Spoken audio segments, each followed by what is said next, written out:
അധ്യായം 27. ഞങ്ങൾ കപ്പൽ കയറി ഇറ്റലിക്ക് പോകണമെന്ന് കൽപ്പനയായപ്പോൾ പൗലോസിനെയും മറ്റു ചില തടവുകാരെയും ഔഗസ്ത്യ പട്ടാളത്തിലെ ശതാധിപനായ യൂലിയോസിനെ ഏൽപ്പിച്ചു. അങ്ങനെ ഞങ്ങൾ ആസിക്കര പറ്റി ഓടുവാനുള്ള ഒരു അദ്രമുത്യ കപ്പൽ കയറി നീക്കി. തെസ്സലോനിക്കയിൽ നിന്നുള്ള മക്കദോന്യക്കാരനായ അരിസ്തർഹോസും ഞങ്ങളോടുകൂടെ ഉണ്ടായിരുന്നു. പിറ്റേന്ന് ഞങ്ങൾ സീദോനിലെത്തി. യൂലിയോസ് പൗലോസിനോട് ദയ കാണിച്ചു. സ്നേഹിതന്മാരുടെ അടുക്കൽ പോയി സൽക്കാരം കൈക്കൊള്ളുവാൻ അനുവദിച്ചു. അവിടെ നിന്ന് ഞങ്ങൾ നീക്കി. കാറ്റ് പ്രതികൂലമാകിയാൽ കുപ്രോസ് ദ്വീപിൻ്റെ മറപറ്റി ഓടി.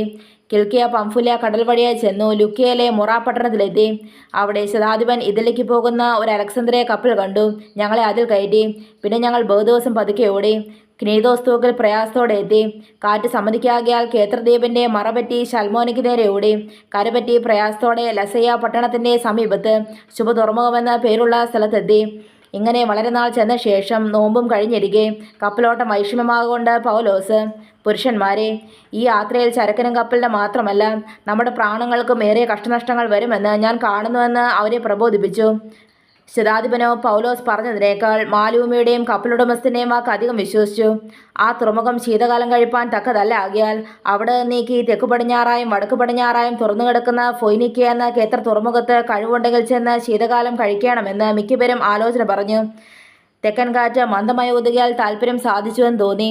അവർ അവിടെ നിന്ന് നങ്കൂരമെടുത്തു. കേത്രദ്വീപിൻ്റെ മറപറ്റി ഓടി. കുറെ കഴിഞ്ഞിട്ട് അതിന് വിരോധമായി ഈശാനമൂലിൽ നിന്ന് കൊടുങ്കാറ്റടിച്ചു. കപ്പൽ കാറ്റിന് നേരെ നിൽപ്പാൻ കഴിയാതെ വണ്ണം കുടുങ്ങിയാൽ ഞങ്ങൾ കൈവിട്ടങ്ങനെ പാറിപ്പോയി.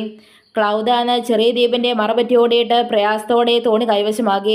അത് വലിച്ചു കയറ്റിയിട്ട് അവർ കപ്പൽ ചുറ്റിക്കെട്ടിയും മറ്റും ഉറപ്പ് വരുത്തി. പിന്നെ മണത്തിട്ടമേൽ അകപ്പെടുമെന്ന് പേടിച്ച് പായിറക്കി അങ്ങനെ പാറിപ്പോയി. ഞങ്ങൾ കൊടുങ്കാറ്റാൽ അത്യന്തം മലയെ കൊണ്ട് പിറ്റേന്ന് അവർ ചരക്ക് പുറത്തു കളഞ്ഞു. മൂന്നാം നാൾ അവർ സ്വന്തം കൈയാൽ കപ്പൽ കോപ്പും കടലിട്ട് കളഞ്ഞു. വളരെ നാളായിട്ട് സൂര്യനെയോ നക്ഷത്രങ്ങളെയോ കാണാതെയും വല്ലാത്ത കൊടുങ്കാറ്റ് അടിച്ചുകൊണ്ടും ഇരിക്കിയാൽ ഞങ്ങൾ രക്ഷപ്പെടുമെന്നുള്ള ആശയൊക്കെ മറ്റുപോയി. അവർ വളരെ പട്ടണി കടന്ന ശേഷം പൗലോസ് അവരുടെ നടുവിൽ നിന്നുകൊണ്ട് പറഞ്ഞത്, പുരുഷന്മാരെ, എൻ്റെ വാക്കനുസരിച്ച് കേത്രയിൽ നിന്ന് നീക്കാതെയും ഈ കഷ്ടനഷ്ടങ്ങൾ സമ്പാദിക്കാതെയും ഇരിക്കേണ്ടതായിരുന്നു. എങ്കിലും ഇപ്പോൾ ധൈര്യത്തോടെ ഇരുപ്പാൻ ഞാൻ നിങ്ങളോട് അപേക്ഷിക്കുന്നു. കപ്പലിനല്ലാതെ നിങ്ങളെല്ലാവരുടെയും പ്രാണന് ഹാനി വരികയില്ല. എൻ്റെ ഉടയവനും ഞാൻ സേവിച്ചു വരുന്നവനുമായ ദൈവത്തിൻ്റെ ദൂതൻ ഈ രാത്രിയിൽ എൻ്റെ അടുക്കൽ നിന്നു. പൗലോസെ, ഭയപ്പെടരുത്. നീ കൈസരുടെ മുമ്പിൽ നിൽക്കേണ്ടതാകുന്നു. നിന്നോടുകൂടെ യാത്ര ചെയ്യുന്നവരെയൊക്കെയും ദൈവം നിനക്ക് ദാനം ചെയ്തിരിക്കുന്നുവെന്ന് പറഞ്ഞു. അതുകൊണ്ട് പുരുഷന്മാരെ, ധൈര്യത്തോടെ ഇരുപ്പൻ. എന്നോട് അരുളി ചെയ്തതുപോലെ തന്നെ സംഭവിക്കുമെന്ന് ഞാൻ ദൈവത്തെ വിശ്വസിക്കുന്നു.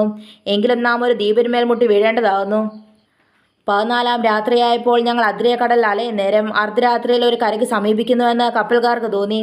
അവർ ഈയമിട്ട് 20 മാറെന്ന് കണ്ടു. കുറേ അപ്പുറം പോയിട്ട് വീണ്ടും ഈയമിട്ട് 15 മാറെന്ന് കണ്ടു.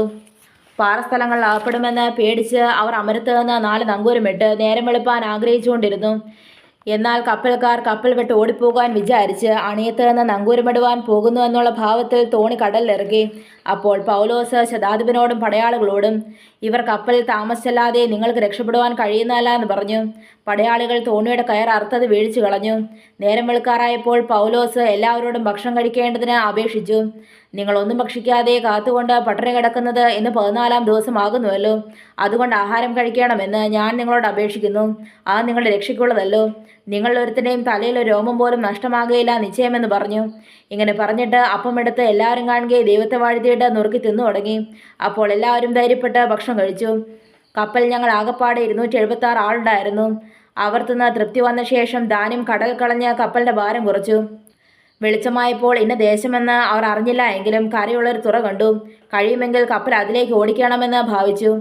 നങ്കൂരം അറുത്ത് കടൽ വിട്ട് ചുക്കാൻ്റെ കെട്ടുമഴിച്ച് പെരുമ്പായ കാറ്റുമുഖമായി കൊടുത്തു കരയ്ക്ക് നേരെ ഓടി. ഇരുകടൽ കൂടിയൊരു സ്ഥലത്തിന്മേൽ ചെന്ന് കയറുകയാൽ കപ്പലടിഞ്ഞ് അണിയെ മുറിച്ച് ഇളക്കമില്ലാതെയായി. അമരം തിരയുടെ കേമത്താൽ ഉടഞ്ഞുപോയി.